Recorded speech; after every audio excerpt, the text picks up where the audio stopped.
পড়ার সময় আমরা যেটা মনে করি যে কোনো সময় পড়বো, মাথা বোধহয় একই রকম করে কাজ করবে। বিশ্বাস করেন, এটা ভুল। পড়ার একটা সাইন্টিফিক সিস্টেম শিখিয়ে দিই। ধরেন আপনি যে কোনো একটা চ্যাপ্টার পড়বেন, যে কোনো একটা চ্যাপ্টার, আমি কিন্তু এক্সাম্পল দিয়ে এখনই পড়াবো, যে কোনো একটা বিষয় নিয়ে আমাদের আলোচনার মধ্যে নিয়ে আসবো। ধরেন আপনি যে কোনো একটা চ্যাপ্টার পড়তে যাচ্ছেন, কি সেটা? সংবিধান পড়বেন। ধরেন সংবিধান যখন আপনি পড়বেন, এই সংবিধানটা যদি আপনি, আপু শুনতে হবে, সংবিধান যখন আপনি পড়বেন, তখন এই সংবিধানটা যদি আপনি ঘটনার গল্প দিয়া পড়েন, মাথার মধ্যে একদম সাথে সাথে ঢুকে যাবে। কিরকম এক্সাম্পল দিই। সংবিধানে আপনার 11টা চ্যাপ্টার আছে। কয়টা চ্যাপ্টার? আচ্ছা, একটা টিমে কয়টা প্লেয়ার থাকে? তাহলে আমরা বলতে পারি না একটা সংবিধান একটা প্লেয়ারের, একটা টিমের মতো। তাহলে একটা টিমে 11টা প্লেয়ার, সংবিধানে কয়টা চ্যাপ্টার? 11। 11টা যে প্লেয়ার থাকে তার মধ্যে কিছু প্লেয়ার থাকে না খুব দামি প্লেয়ার থাকে, তো এরকম সংবিধানেও কিছু দামি চ্যাপ্টার আছে। কিরকম দামি চ্যাপ্টার? যেমন 3 নাম্বার চ্যাপ্টারটা খুব দামি। কয় নাম্বার? 3 নাম্বার। কেন? কারণ 3 নাম্বার চ্যাপ্টারে মানুষের যে মৌলিক অধিকার সেটা নিয়ে বলছে। মৌলিক অধিকার। এখন মৌলিক অধিকারের মধ্যে সবচেয়ে দামি একটা, আমরা যারা এখানে আছি প্রত্যেকে সমান সমান থাকতে চাই না? আইনের দৃষ্টিতে সবাই সমান। আচ্ছা আপনি আমাকে বলেন তো, আমরা যে যারা মুহাম্মদ সাল্লাল্লাহু আলাইহি ওয়াসাল্লামের উম্মত, বাঁচবো তো ধরেন 100 বছর 80 বছর।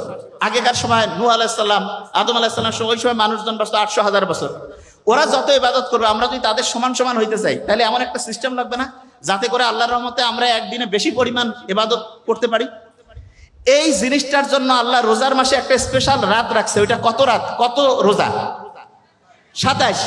আপনি সংবিধান খুলেন, দেখবেন যে আইনের দৃষ্টিতে সবাই সমান। এটা 27 নম্বরে আছে। কততে? 27। বলেন না আমার সাথে, 27। আচ্ছা এবার দেখেন, স্বাধীনভাবে চলাফেরা করতে চান না? আচ্ছা ঢাকায় যে জ্যাম, স্বাধীনভাবে চলতে চাইলে একদম উপর দিয়ে মাঠ পার হয়ে যাওয়া লাগবে না আকাশে? ক্রিকেট খেলায় যদি আপনি উপর দিয়ে একদম ডাইরেক্ট একটা বল ছক্কা মারেন, 6টা বলে যদি ছক্কা মারেন, কত রান হবে? 36। আপনি দেখেন 36 নাম্বার যে অনুচ্ছেদ, স্বাধীনভাবে চলাফেরার সুবিধা আছে। স্বাধীনভাবে হচ্ছে মানুষের যে চলাফেরার স্বাধীনতা, এটা 36 নাম্বার অনুচ্ছেদ আছে। বুঝতেছেন আমার কথা আমি কি বলতেছি? আচ্ছা এবার আমি আপনাকে একটা জিনিস বলি। মুহাম্মদ সাল্লাল্লাহু আলাইহি ওয়াসাল্লাম নবুয়ত পেয়েছে কত বছর বয়সে? হ্যাঁ 40। তার নবুয়ত এটা তো কোনো পেশা না, কিন্তু যদি আমরা নর্মালি ধরি যে এটা একটা কাজ, বৃত্তি, তাহলে বলেন তো বৃত্তির স্বাধীনতা, পেশার স্বাধীনতা কত নম্বর অনুচ্ছেদ? 40। আচ্ছা এবার একটা জিনিস চিন্তা করেন তো, পাক ভারত উপমহাদ্বীপে স্বাধীন হয়েছে, বাংলাদেশ, ভারত, পাকিস্তান একসাথে, আগে পাক ভারত ছিল না? ব্রিটিশদের কাছ থেকে স্বাধীন হয়েছে কত সালে? 47। এই জন্য আপনি দেখবেন ওই সময় যুদ্ধ বন্ধ হয়েছে বা চালু হয়েছে, যুদ্ধাপরাধীদের বিচার 47 নম্বর অনুচ্ছেদ। কত? 47 নম্বর অনুচ্ছেদ। আচ্ছা এবার একটা জিনিস চিন্তা করেন তো আপনি, বাংলাদেশটা সরকার যারা চালায় তাদের ভুল ভ্রান্তি ধরার জন্য যদি আমরা একটা খুব ভালো লোক রাখি, খুব ভালো লোক, একটা খুব অনেস্ট লোক। আচ্ছা অনেস্ট লোক কি ভাগ্যবান না ভাগ্যহীন? ভাগ্যবান নাম্বার কত? লাকি 7। পরপর 2টা লাকি 7 রাখলে কত হয়? 77 না? 77। তাহলে ন্যায়পাল এইটা কত নাম্বার অনুচ্ছেদ হবে? 77। কত? 77। আচ্ছা বলেন তো, ভোট যে আমরা দেই, ভোট দিতে নির্বাচন কমিশন লাগে না? নির্বাচন কমিশন। আচ্ছা নির্বাচন কমিশন যে ভোট দেয়, ভোটার হওয়ার সর্বনিম্ন বয়স কত? তার আগে যদি একটা এক দেই, কত হয়? তাহলে নির্বাচন কমিশন গঠন কত হবে? 118। আপনি কি আমার কথা বুঝতে পারছেন? আচ্ছা এবার বলেন তো, গণতন্ত্র যে আছে, মানুষের একটা প্রথম চাওয়া না গণতন্ত্র? প্রথম চাওয়া হচ্ছে 1। মানবাধিকার, এটা একটা প্রথম চাওয়া না? এটা তো 1। 2টা এক পাশাপাশি রাখলে কত হয়? তাহলে গণতন্ত্র, মানবাধিকার কত নম্বর অনুচ্ছেদ? 11। আচ্ছা এবার চিন্তা করেন তো, আপনার এই যে মোবাইলে যে আমরা টাকা ঢুকাই, 15% ভ্যাট কাটে না? 15% কি কাটে?